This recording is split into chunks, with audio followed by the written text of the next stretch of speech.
और जिस प्रकार से कुंभ इस बार हुआ है, ऐसा अकल्पनीय कुंभ कभी भी किसी ने नहीं देखा। देश से ही नहीं अपितु विदेशों से लोग आकर के संगम में डुबकी लगाए। महाकुंभ सिर्फ एक स्नान नहीं, मुझे लगता है कि एक दिव्य जो है समागम रहा। स्वतंत्रता, स्वावलंबन और सशक्तिकरण की एक ऐसी मिसाल से आज हम आपको मिलवा रहे हैं जिन्होंने अब लीग से हटकर अपने लिए एक लकीर खींची। जी हाँ, बात कर रहे हैं अपर्णा यादव, जो उत्तर प्रदेश सरकार में अभी महाराज महिला आयोग की उपाध्यक्ष हैं। अपर्णा जी, न्यूज़ इंडिया में आपका बहुत बहुत स्वागत। बहुत बहुत धन्यवाद जी।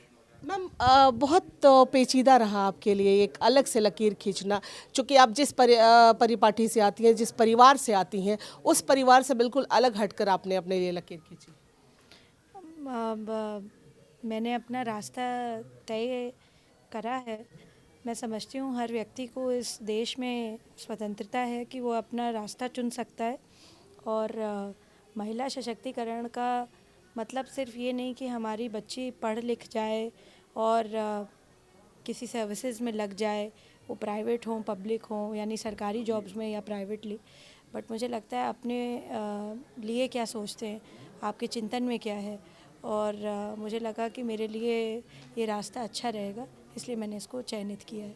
मैम, एक बड़े राजनीतिक घराने से आती हैं, उस राजनीतिक घराने को छोड़कर आपने दूसरा दामन थामा, ये कितना मुश्किल था आपके लिए? मुझे लगता है कि मेरे लिए इनिशियली एक बड़ा फ़ैसला था, पर जो है राष्ट्र सर्वोपरि है मेरे लिए, और मैंने राष्ट्र आराधना के लिए यह रास्ता चुना है और मैंने इसको बोला भी है। और मेरे लिए बहुत ही गर्व का विषय है कि मैं आदरणीय प्रधानमंत्री श्री नरेंद्र मोदी जी के साथ हूँ, मैं आदरणीय मुख्यमंत्री उत्तर प्रदेश के श्री योगी आदित्यनाथ जी के साथ हूँ, और गर्व है इस बात का कि उत्तर प्रदेश में आज मैं वुमेन कमीशन में हूँ जी।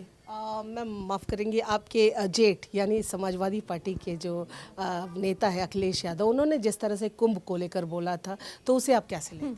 मैं बस इतनी बात बोलूँगी कि मैं काफ़ी बार कुंभ गई, बहुत ही भव्य बहुत ही दिव्य समागम था ये, और कल ही समाप्त हुआ है। और जिस प्रकार से कुंभ इस बार हुआ है, ऐसा अकल्पनीय कुंभ कभी भी किसी ने नहीं देखा। देश से ही नहीं अपितु विदेशों से लोग आकर के संगम में डुबकी लगाए। और मुझे लगता है कि जिनकी आप बात कर रहे हैं उन्होंने खुद भी जो है वो डुबकी लगा कर के गए, तो उन्होंने भी पुण्य कमाया यहाँ से। तो हर व्यक्ति का स्वागत किया उत्तर प्रदेश सरकार ने, और ये सनातन धर्म का मुझे लगता है सबसे बड़ा पर्व के रूप में मनाया गया। महाकुंभ सिर्फ एक स्नान नहीं, मुझे लगता है कि एक दिव्य जो है समागम रहा, संगम रहा, लोगों के मिलने का, लोगों के स्नान करने का और पुण्य कमाने का सबसे बड़ा अवसर रहा।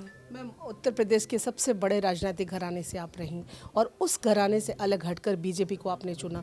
बीजेपी आपके लिए कितनी बड़ी चुनौती बनी, किस तरह से आपने उसे स्वीकारा और वह उत्तर प्रदेश की जनता आपको कैसे स्वीकारी? देखिए, मैं समझती हूँ भारतीय जनता पार्टी का जो मेन लक्ष्य है कि सबका साथ सबका विकास, ये अपने आप में बहुत बड़ा कार्य है।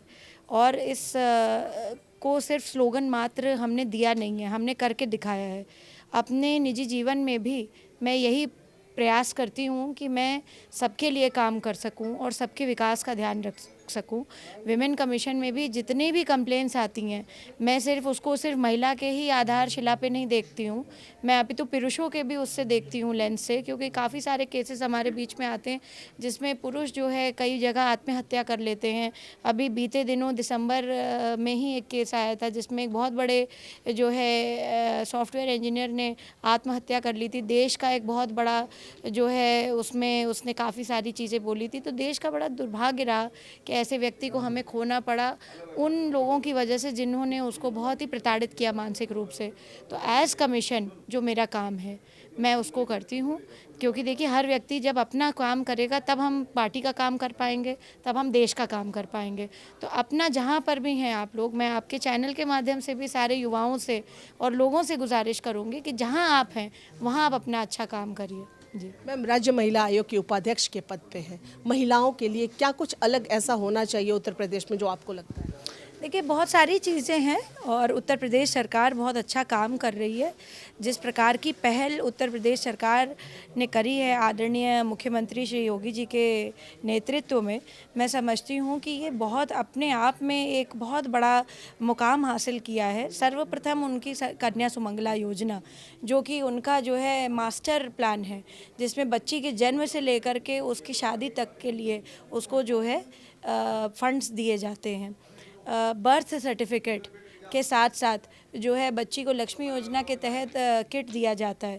तो अब जो है जब बच्ची पैदा होती है किसी के यहाँ, तो जो है उनके घर वाले एक तरह से मुंह नहीं बनाते हैं, बल्कि उनको लगता है कि ये बच्ची का जन्म होने से उनको जो है एक गौरवान्वित महसूस होते हैं, क्योंकि हम लोग तो मिल कर के आते हैं उनसे वार्ड में भी और apart from that also. Thirdly, बहुत सारी ऐसी परियोजनाएं हैं। शरणालयों की स्थिति इम्प्रूव हुई है। कस्तूरबा जो स्कूल्स हैं उनकी स्कूल्स की स्थिति इम्प्रूव हुई है। मिड डे मील्स की जो है व्यवस्था बहुत इम्प्रूव हुई है। बच्चों को पहले जो है, पहले की सरकारों में घोटाले होते थे बैग्स को लेकर के, स्कूल ड्रेस को लेकर के। अब योगी जी ने सबसे अच्छा काम किया कि डायरेक्ट जो है उनके पेरेंट्स के, यानी बच्चों के जो पेरेंट्स हैं उनके खाते में जो है पैसे डलवाए हैं, जिससे बच्चों का जो स्कूल की ड्रेस से लेकर के शूज़ और बैग्स तक का रीइंबर्समेंट जो है बड़ा नेचुरल वे में हो जाता है, क्योंकि obviously a parent will buy the child their uniform and everything else. तो ये बहुत अच्छे काम हुए। बहुत सारी चीज़ें हैं ऐसी। मैम, शुरुआती दौर में ये अटकलें लगती थी कि आप नाराज़ हैं सीटों के नहीं मिलने से, तो क्या ऐसी कोई बात थी? अभी ऐसी कोई बात नहीं है। मैं पद पे हूँ अपने, मैं अपना काम कर रही हूँ। पार्टी जो मेरे लिए आदेश करेगी मेरे लिए वह सर्वोपरि है। राष्ट्र मेरे लिए सर्वोपरि है, मेरा नेतृत्व मेरे लिए सर्वोपरि है। मैं उसकी बात मानूंगी जी। राज्य महिला आयोग की उपाध्यक्ष के साथ हमने बातचीत करी और ये जाना कि क्या है विज़न आगे का उत्तर प्रदेश सरकार का। कैमरामैन भूषण के साथ रजनी शर्मा, न्यूज़ इंडिया, दिल्ली।